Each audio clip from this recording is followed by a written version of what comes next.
And we see the new swath. Look at all that beautiful earth that we get to plant in.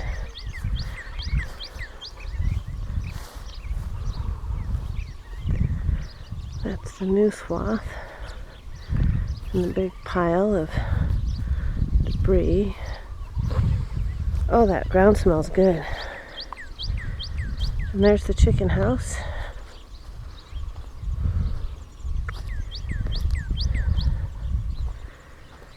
And on the other side of this big pile, we have another swath. Right there. And then this is the corn bed, which will become the Three Sisters garden.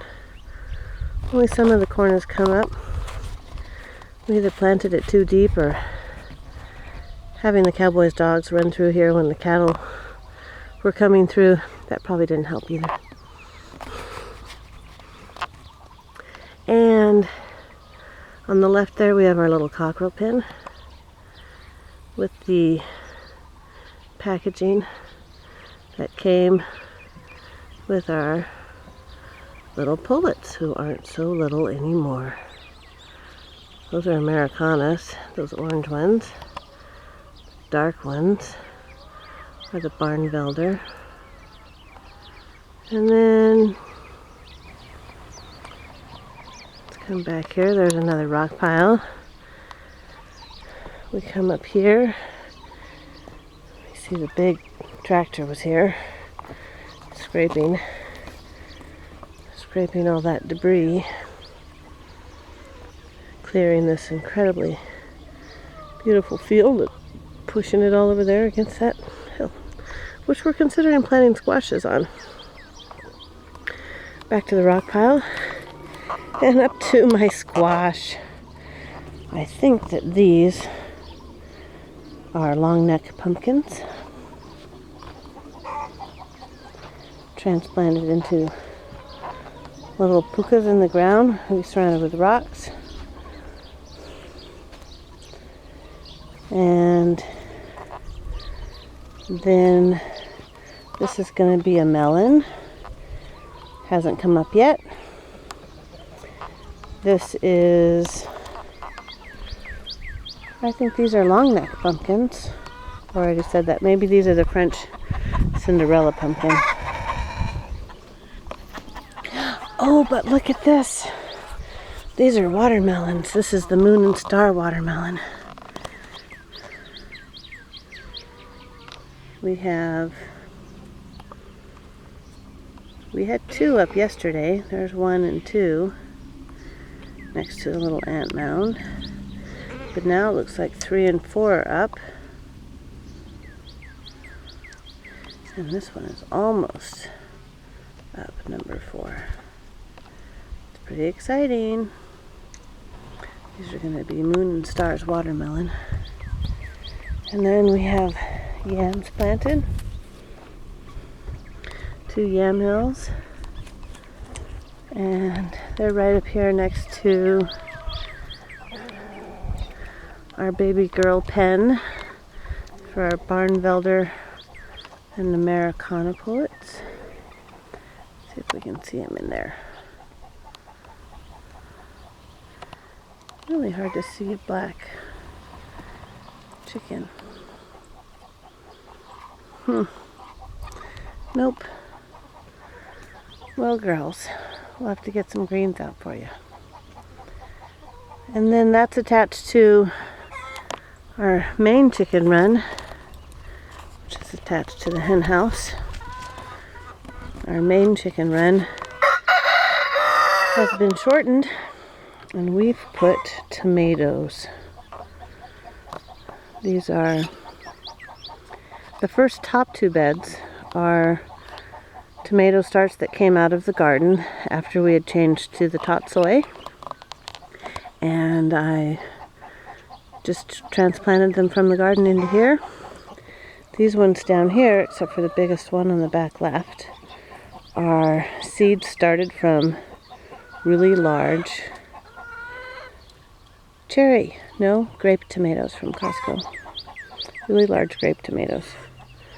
So Those are seedlings from tomatoes at Costco, and these are also seedlings from tomatoes at Costco, but a couple generations removed. The grape tomato is a good tomato for here. Has a nice tough skin. Here's our Barnvelder rooster, who we got all those Barnvelder pullets for. His name is Barney. Yeah. And then he's got some Rhode Island Reds, some black Australorps. Look at that pretty black Australorp. Isn't she lovely? Yeah. And then we have another yard over here that they've had access to for a while now. We need to put a bird net top on it because the bird net top keeps out all the little birds. Yeah. Well, that was Barney's son. He's a Barnvelder Rhode Island cross. They seem to get along okay. Sometimes Barney doesn't take any shit from him, but besides that, everything's going good. So, oh, and this is a Buff Orpington sunning herself as her Rhode Island Red comes out. So we have Americanas, which is the speckled one over by the water. We have Rhode Island Reds. We have Buff Orpingtons. We have black Australorps. And we have Mr. Barnvelder. And pretty soon all of his little ladies. The little Barnvelder gals. And here once again is the swath.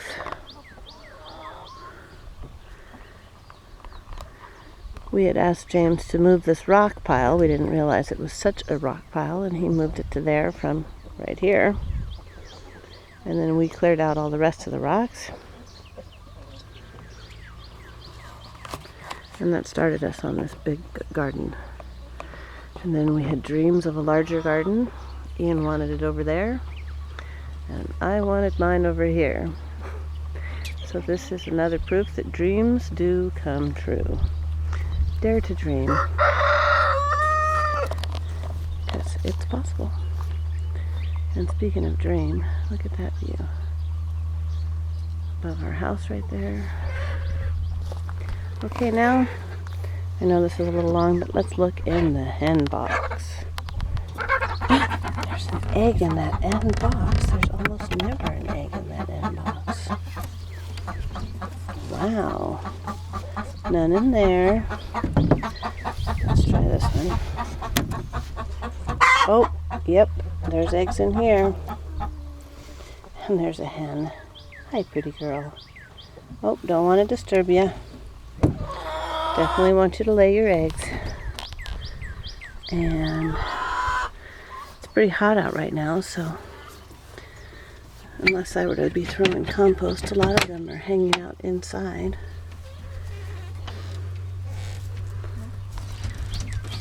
Where they have roosts up and roosts down.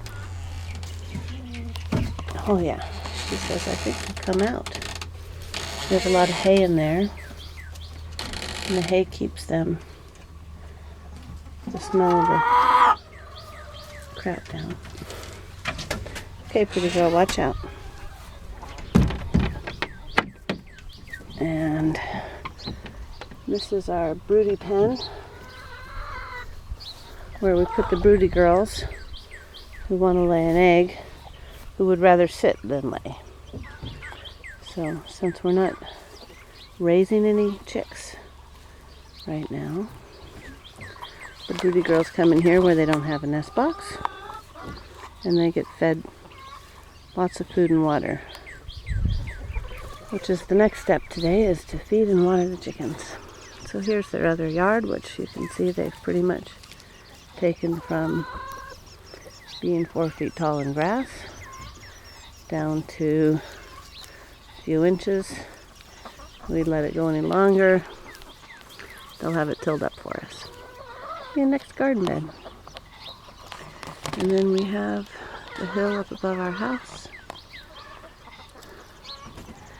The avocado orchard is right over there on that hill. The big eucalyptus tree, and back to our house. And the swath. Okay, hope you enjoyed this tour. Aloha.